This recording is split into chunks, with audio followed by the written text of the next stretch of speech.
Hello, friends. This is Dave Hurwitz, executive editor at ClassicsToday.com, here with a fabulously interesting repertoire alert. And I mean it. I'm talking about this box, which is still around. It's around. I checked. It really is. It's the London Philharmonic Vladimir Jurowski 10-year anniversary thing. It's a box, and it's got, I think, 10 CDs, one for each year, or 8 CDs, one not for each year. Let me look and see how many we got here. It comes in a slipcase slidey thing, and this comes out. It's really rather nice. I mean, you get these, they're very sturdily put together. Although the spine here has a tendency to come unglued, so I'm warning you. But there are, let's see, how many discs are there? Disc 1, 2, 3, 4, 5, 6, 7. See, 7 CDs for 10 years. I really knew what I was talking about, didn't I? Well, I just love this collection. I really do. Then you get this booklet thing here that's like glued in. And the actual track listings are on the actual discs. And boy, what an amazing repertoire selection this is. I'm just going to tell you what's on these 7 CDs, and I dare you not to want to grab this thing. It wasn't expensive, and it's remarkable. Now, these are live recordings. Some are a little better than others, but I think as a retrospective on this guy's career with this orchestra, this is going to be awfully hard to beat, just because of the uniqueness of what he did. Here we go. Listen to you'll know what I'm talking about. All right, so disc 1. Is this disc 1? Yes, disc 1. It's Dukas La Pairie, with the fanfare before, which is just such a gorgeous work, and the complete Ravel, Daphnis, and Chloe, which is nicely done. It really is. I have no complaints about it at all. And then we get disc 2. Now, that disc 1, that was about the most conventional disc of the whole lot. After that, things start to get really interesting. Disc 2. Glinka, the Spanish Overtures 1 and 2, including number 1, which is the Hota Aragonesa. I love the Hota Aragonesa because one of its tunes, it actually has quite a few versions, but one of its tunes is the post-horn solo from Mahler's Third Symphony. And I remember the first time I heard Mahler's Third Symphony, I said, oh, that's the Hota Aragonesa. But nobody ever pointed that out. I read all the literature I could get my hands on of Mahler's 3, and no one ever said he's quoting the Hota Aragonesa that you hear in Liszt's Spanish Rhapsody and in this thing and all those things. But it's what it is. It's ya da da da da da da da dum, ya da da da da da da. Well, that's in here too. And Glinka was probably one of the first people ever to do it. So you get the Spanish Overtures 1 and 2. Then you get Glinka's Waltz Fantasy, and then Dargo Mishki's Baba Yaga, and Mussorgsky's Night on Bear Mountain, the original version, or Bald Mountain, and Prokofiev's excerpts from Shu, the Buffoon, and then A Night on Bald Mountain, arranged by Rimsky-Korsakov. Isn't that cool? Isn't that a great Russian program? I mean, it's so much fun. And then we have disc 3. Now, get this. You ready? Get this. You get Shimanovsky, Symphony Number 3, The Song of the Night. Ooh, that is such a sensual, sexy, spooky, nocturnal, velvety, yummy. Oh, it's terrific. And then Zemlinsky's Psalm 23. Don't hear that every day. And Taneev's St. John of Damascus. Don't hear that every year. And then finally, Rachmaninoff's 3 Russian songs, which are absolutely wonderful and far too little known. I mean, how's that for a cool program?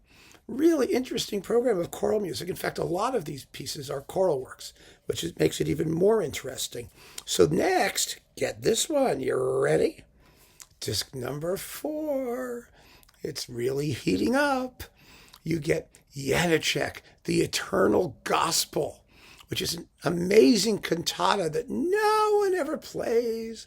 I have the score sitting over there, and I mean, it's been recorded by Superfund, but I mean, you can count the number of recordings on the fingers of one hand. It's really cool to have this. And as if that weren't enough, you get Inescu's Symphony Number 3, that extraordinary, incredible, totally formless orchestral extravaganza. Oh, it's so much fun to listen to. It's a beautiful, beautiful work. At the end with the church bell going off, and it's got a wordless choir moaning, and it's just a smorgasbord of late romantic decadence. I love decadent smorgasbords. I hope you do too. And then we get disc 5, one work, Liszt's Faust Symphony. Now, everybody has their favorite Faust symphony. Mine is probably the Bernstein Boston, and I also like Court Mazur's a lot for the very, very quick second movement. Because, Gretchen is so sweet, you just can't wait for the devil to defile her because she just goes on and on and on and on and on in most performances. So it's kind of like, but this is a very good performance of the Faust Symphony. And how many times do you get new Faust symphonies? It's not a very frequently recorded work. Most conductors, I think, are afraid to take it on because they don't know how to cover up the dead spots. Well, Jurowski knows how to cover up the dead spots. And then, disc 6, we have Brahms, a German Requiem, and the Alto Rhapsody. Now, you can tell from the timings that this German Requiem is not one of the slowest ones. It's just about perfect in terms of tempo. It's an hour and 3 minutes. A minute, that would be nice, wouldn't it? No, it's 1 hour and 3 minutes, which is a little bit on the swift side, but not ridiculously so, not annoyingly quick. It's beautifully paced, and the Alto Rhapsody has an alto. Yeah, no, it's me. Let's see, who's the alto here? I'm going to make sure I got the right alto. Deborah Henschel. No, Dietrich Henschel. No, Mia Person. No, there we go. Got it. Anna Larson. I can't, it's one of these things where they print the people doing this in like that sepia color against a dark background. And I'm looking at this trying to go like, okay. Meanwhile, we get disc number 7.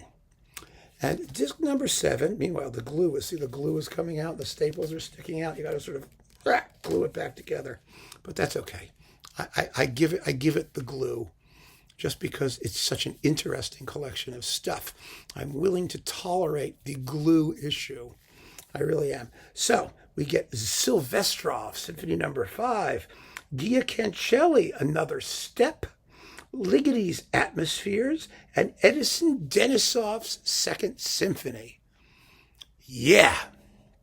How do you like that?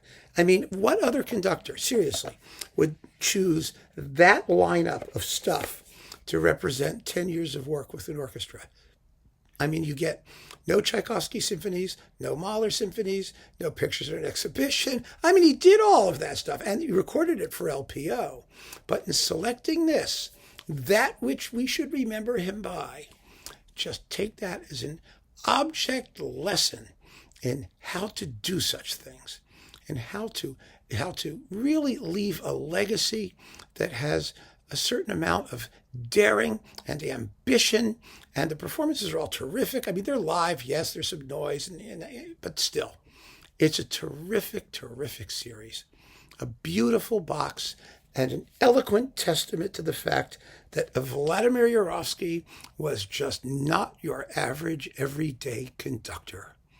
He was something special, and this is a special box. There you go. They figured it out. I'm so impressed. So keep on listening, friends. Thank you so much for joining me. Take care.